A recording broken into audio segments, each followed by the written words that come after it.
Hello guys, आज के हम इस टॉपिक में डिस्कस करेंगे difference between parent process and child process.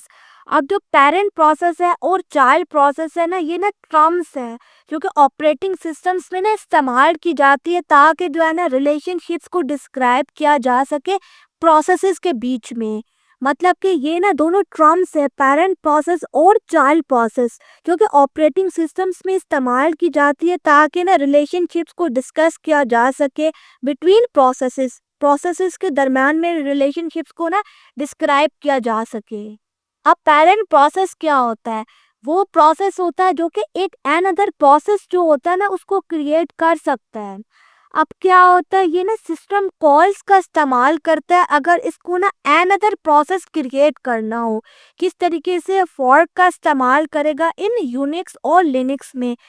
Spawn का मतलब ये होता है कि एक फंक्शन है जो कि लोड भी करता है और एग्जीक्यूट भी करता है नया चाइल्ड प्रोसेस को, जो कि चाइल्ड प्रोसेस कहलाता है।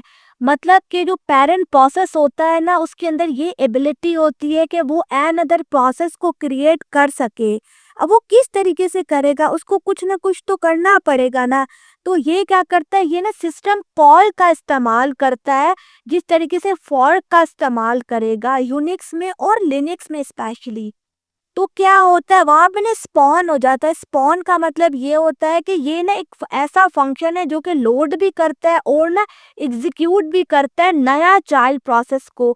और ना आप इसको कह सकते हो कि ये ना चाइल्ड प्रोसेस है। अब क्या होता है, जो पेरेंट प्रोसेस होता है ना, ये ना कंट्रोल भी कर सकता है, मॉनिटर भी कर सकता है और कम्युनिकेट भी कर सकता है चाइल्ड प्रोसेस के साथ, क्योंकि इसने क्रिएट किया है। तो आसानी के साथ जो है ना चाइल्ड प्रोसेस के साथ कम्युनिकेट भी करेगा, मॉनिटर भी करेगा और ना उसको कंट्रोल भी करेगा। तो ये कहलाता है पेरेंट प्रोसेस, जो कि एन अदर प्रोसेस को क्रिएट कर सके।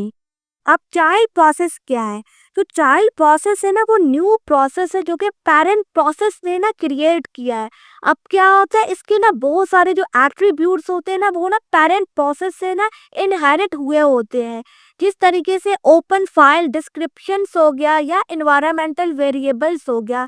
मतलब कि क्या होता है, जो चाइल्ड प्रोसेस होता है ना, वो बहुत सारे एट्रीब्यूट्स जो होते हैं ना, वो पेरेंट प्रोसेस से ना इनहेरिट करता है। बहुत सारी चीज़ें जो होती है ना, उसको पेरेंट प्रोसेस से ना मिल जाती हैं। अब क्या होता है, ये ना एग्जीक्यूट कर सकता है सेम प्रोग्राम। कौन सा सेम प्रोग्राम? जो कि पेरेंट प्रोसेस ने ना एग्जीक्यूट किया है।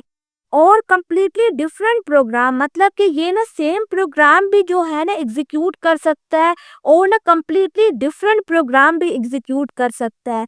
किस तरीके से, ये ना एक फंक्शन का इस्तेमाल करेगा, EXEC का इस्तेमाल करेगा यूनिक्स में और लिनक्स में, और कम्प्लीटली डिफरेंट जो है ना प्रोग्राम को ना एग्जीक्यूट करेगा। पेरेंट प्रोसेस वाला प्रोग्राम भी एग्जीक्यूट कर सकता है और कम्प्लीटली डिफरेंट प्रोग्राम भी एग्जीक्यूट कर सकता है। बस इसको एक फंक्शन का इस्तेमाल करना है यूनिक्स में और लिनक्स में। अब इन दोनों के की डिफरेंसेस क्या है? अगर हम पेरेंट प्रोसेस की क्रिएशन की बात करें तो ये क्या करता है, स्पॉन द चाइल्ड प्रोसेस। मतलब कि पेरेंट प्रोसेस ना चाइल्ड प्रोसेस क्रिएट करता है। अब जो चाइल्ड प्रोसेस होता है ना, वो ना पेरेंट प्रोसेस से क्रिएट हुआ हुआ होता है। अगर हम पेरेंट प्रोसेस के रिसोर्सेज की बात करें तो पेरेंट प्रोसेस के जो रिसोर्सेज होते हैं ना, वो उसके अपने होते हैं। लेकिन जो चाइल्ड प्रोसेस के रिसोर्सेज होते हैं ना, वो इनिशियली शेयर्ड रिसोर्सेज होते हैं, but can have its own. मतलब कि शेयर्ड भी होते हैं और ना इसके अपने भी हो सकते हैं। मतलब कि दोनों सिनेरियोज हो सकते हैं। शेयर रिसोर्सेज का भी इस्तेमाल कर सकते हैं और ना अपने भी हो सकते हैं इसके। अगर हम पेरेंट प्रोसेस की एग्जीक्यूशन की बात करें तो इसकी जो एग्जीक्यूशन होती है ना, वो ना कॉन्टिन्यूस इंडिपेंडेंट होती है। यानी कि किसी पे भी डिपेंड नहीं कर रही होती, इंडिपेंडेंट होती है। अगर हम चाइल्ड प्रोसेस के एग्जीक्यूशन की बात करें तो ये ना एग्जीक्यूट करता है कॉन्करेंटली विद और आफ्टर द पेरेंट। मतलब कि पेरेंट के साथ भी कर सकते हैं और ना आफ्टर भी कर सकता है। अगर हम प्रोसेस आईडी की बात करें तो जो पेरेंट की प्रोसेस आईडी होती है ना, वो ना यूनिक होती है।